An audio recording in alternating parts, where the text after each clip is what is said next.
Chapter 6. Sue had been sitting on the bed with her knees up and with her arms crossed resting on top of them. She watched the door slowly open. It stopped halfway. Her brow creased.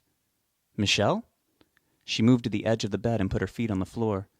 The door started to close as slowly as it had opened. She leapt up and grabbed it before it closed shut and swung it open fast. There was no one there. She looked down both sides of the walkway and out into the parking lot. She saw no one. Suddenly she was very cold. Her skin broke out in goosebumps. She was only wearing a long white t-shirt that went down to her mid-thighs and a pair of panties that she'd thrown in her backpack. The air around her was warm, but she still felt chilled. She then realized that she had locked the door with the push-button lock on the knob. She had been sitting on the bed, spacing out with the TV busily chattering into her ears. For a moment she thought that Michelle must have checked herself in and gotten a key. Then she realized that the manager shouldn't just be handing out keys to occupied rooms. Sue was confused, and for some reason fear was dancing its prickly fingers all over her body. For a second there, she even thought she saw Michelle standing in the doorway. A loud bang made her jump. A couple had come out of their room and had slammed the door behind them. The young guy and girl were hugging each other, side by side, as they walked to their car. They were laughing and giggling nonstop. Their laughter sounded wrong. It was deep and guttural, like it was in slow motion. Also, Sue thought she heard another sound in it, a sort of whispering. The laughing couple got in their car and drove off into the night. There was only silence then. Even the air was still. Sue did not know why she was still standing in the doorway, especially in just a t-shirt and panties. She felt a little silly, but she could not understand how the door had just come open. Satisfied with the fact that she would probably never know, she began to close the door. Stranger things had happened. Just before the latch clicked into place, she heard someone cry out. She swung the door open again, just as it had almost closed shut. She stood there listening, as if she had been expecting something to happen, something she needed to see or know. After a few more seconds, she heard the cry again. A girl or woman was crying out in pain. There was something familiar in its pitch. There was a long pause before she heard it again. It was coming from her left, down the walkway. The end of the building was just a few doors down. She began to slowly walk towards where the sound had come from. The green astroturf-like carpet on the walkway felt sharp and cold under her bare feet. She paused each time she heard the cry to see if she could pinpoint exactly where it was coming from. It was getting louder. She was getting closer. The more she heard it, the more compelled she felt to find its source. She didn't call out to it, though. There was something inside her telling her to be afraid just as much as it was telling her to go forward. It also wasn't the kind of thing she could go get help for. She could go get the hotel manager, but of course after she convinced him to come investigate the strange noise with her, there would be nothing to find. She had to see for herself, and by herself, what was wrong. The crying continued. It became raspier and more urgent. There were no words. There were just sounds of pain coming at brief, irregular intervals. Sue was at the last door. It was the one the couple had come out of. She stopped in front of it. When the cry came again, she knew it wasn't coming from inside the room. It was coming from the side of the building. It was outside, with her. The sidewalk ended, and she would need to walk through the weeds and the dirt if she wanted to see what was there. She wanted to just go back to her room, slam the door closed, hope it would stay locked that time, blast the TV, and pretend she had never heard that siren-like sound of doom. However, she knew that she would not do any of those things until she had some sort of an answer. She stepped into the damp soil and felt it squish between her toes. A hard pebble bluntly stabbed her heel. The light that was illuminating the front of the hotel was leaking around the side of the building, just enough for her to see the ground and the wall. She took a few steps along the outer wall of the building and jumped when the nearly deafening cry came from right beside her. She looked down and saw something writhing and squirming on the ground against the bottom of the wall. She leaned in closer and squinted to try and make it out. Her eyes adjusted slightly and she saw a large, scraggly black and white cat surrounded by a litter of slimy kittens. They were climbing all over each other blindly. 2 of the kittens lay still. They were dead. One of them had been born with no fur and was covered in blood. The other one's guts had been ripped out. The mangy mother cat looked up at Sue with bright, glowing yellow eyes and a muzzle that was covered in the kitten's blood, and it cried out again. It sounded so human but warped.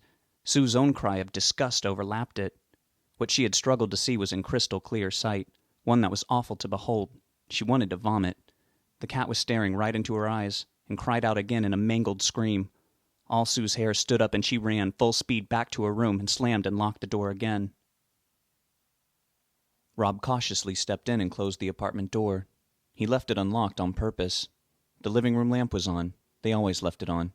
It was bright enough to light up the entire area. He paced back and forth through the living room, clenching and unclenching his fists nervously. He was glad that there was no sign of Sue or Michelle. He had feared that they would not really leave because of dangerous good intentions. On some level, he thought they would still be there to see him and convince him that they could help, and that whatever lay ahead, they could face it together. He was glad to see that they were not that stupid. He had no idea what to expect, and still had no inkling of what to do. The only plan that he could even remotely conceive of was that when the door was broken in, and the lumbering man-thing, with the almost non-existent facial features, stood in the doorway, he would somehow run past him and get a good lead, causing a chase to begin rather than a standoff. Rob knew he would not probably survive an actual fight with the very experienced killer. If he could not get around him and escape, he pretty much expected the massive phalanges, which barely had any fingernails, to wrap around his throat and squeeze until all the contents in his neck were crushed into mush. He wondered if he would just choke to death, or if it would stop the blood going to his head, causing his brain to shut down. He wondered how long he would still be alive afterward. Would he remain conscious? Would he have time to feel himself die? He shook his head to clear the deconstructive thoughts from it. He needed to focus. It was almost impossible to do from the fatigue, but it helped to know that his very immediate survival depended on it. He would stick with the plan, which was to stay as far back against the wall that was opposite the front door as possible, and when the killer came in, he would try whatever he could to get around him and out that door. He knew the man's strength seemed immeasurable.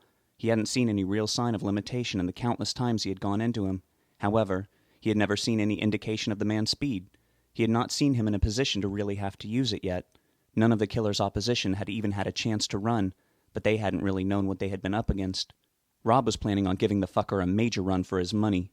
He knew it was pointless, but his eyes continued to dart around for possible weapons. They settled on the large kitchen knives drying in the dish strainer, but he knew they could not help him. There were no other escape routes. There was no fire escape by any of the windows, except for the one in the hallway. But if he made it that far, his ass would just hightail it down the stairs. They were faster. He even thought about making a rope from sheets and dangling it out the window, which his back was facing, like he had seen on TV, but he felt that was foolish and dangerous. No, he told himself. The just bolting plan was better. He began whispering over and over, "Please let me be okay. Please let me survive this. Please help show me the way. Please help me fight this." Rob had gone through a period in his adolescence of religious curiosity. At a time when he felt completely lost and alone, he remembered seeing others taking comfort in their gods, and he had sought to find if the same concept could apply to him. His fanatically Catholic grandparents would bicker about their Baptist rivals who owned the thrift stores. At least their Catholic church owned a good and proper grocery store. Let's see them try to survive without that. Those things soured Christianity for him. He once accompanied a friend to a Pentecostal church, but it was more of the same, finger-pointing and demeaning others' beliefs over details. They all believed the same damn thing, but strongly resented each other over trivial differences. The Virgin Mary versus Mary Magdalene, and we rise for the cross versus we kneel to the cross, and so on.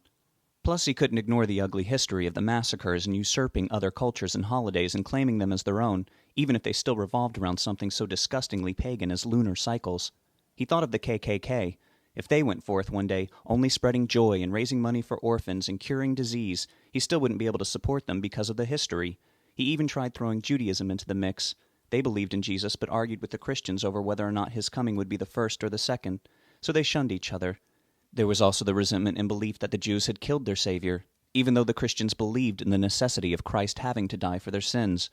Rob did believe in a higher power or powers of some sort, so Buddhism was not for him either. Although he admired their anti-materialism and generally peaceful ways, and their ability to be warriors when necessary. A girl he knew in high school brought him many times to a Wiccan church, of which her mother was the high priestess. He had fun with the spells and just adopted them into his own open belief system. He did not so much relate to the idea of the goddess, however, or that there is no devil or any such thing as evil. His own experiences led him to believe the contrary. Even though he could not narrow down the force of power into something like the Father, Son, and Holy Ghost, or God and Satan, or one almighty being with both characteristics of the yin and the yang, or a hierarchy of multiple deities, he felt he could talk to it, and that it talked back, in its way, hence the reason he just considered it to be the voice. He didn't know exactly what to call his conversations with the almighty it, but he settled on the word prayers. At times his prayers seemed to ramble, and he would not always know what to say or ask for. That's when the spells came in handy. He considered them to be a more concentrated and ritualized form of prayer. Spells gave him actual steps to take and specific words to say for certain purposes. He only liked the verbal spells. The ones requiring ingredients seemed like a crock to him. The high priestess told him to create his own chant for a spell and gave him a book of examples to help. He had gone to a camping retreat with the church that shared the grounds with a pagan colony. The pagans did not believe in the goddess or her son, her lover, her father, and her deceased loved one with each season. Their rivalry with the Wiccans at least was not as overt as he was used to in other religions. They tolerated each other. The pagans only believed in nature and her kindness and her cruelty. He wondered what they would think of Mother Nature if the demons came to them in their sleep or took their children. He figured she'd look like a real bitch then. He had brought the book of examples with him to the retreat to work on his assignment. The samples that were given were petty and selfish, such as, "God and Goddess, hear us witches, give us fame and give us riches." He thought that was greedy and entirely inappropriate to ask a higher power for. He wrote one that he felt he could use in a perilous situation that might arise. His went, "Please let me be okay. Please let me survive this. Please help show me the way. Please help me fight this." If a prayer went right, which it usually did since he only asked when truly in need, he would always add the additional step of a personal sacrifice. The priestess told him that was unnecessary, but he felt obliged to, as a way of giving thanks. His attempts to not masturbate for a week usually failed in the high school years, so he would change it to become a week of using no swear words. Every time he slipped, he had to start all over. He usually succeeded after about a month. If he survived the confrontation that was coming, he internally promised not to swear for at least 2 months straight. It felt like a lot. He continued his prayer chant over and over countless times, letting his voice get louder and louder, with his eyes squeezed shut and his fists clenched. He was getting himself revved up. He was trying to tap into that energy he so desperately needed. He wanted to be heard. He was. When he was just above the volume of his normal speaking voice, he was interrupted. "I was beginning to think you'd never show," a voice said from the door that opened to Michelle's room. The light was on in there too, and it backlit the killer's face. Rob stood frozen, wide-eyed, with his jaw agape. His heart lurched into his throat.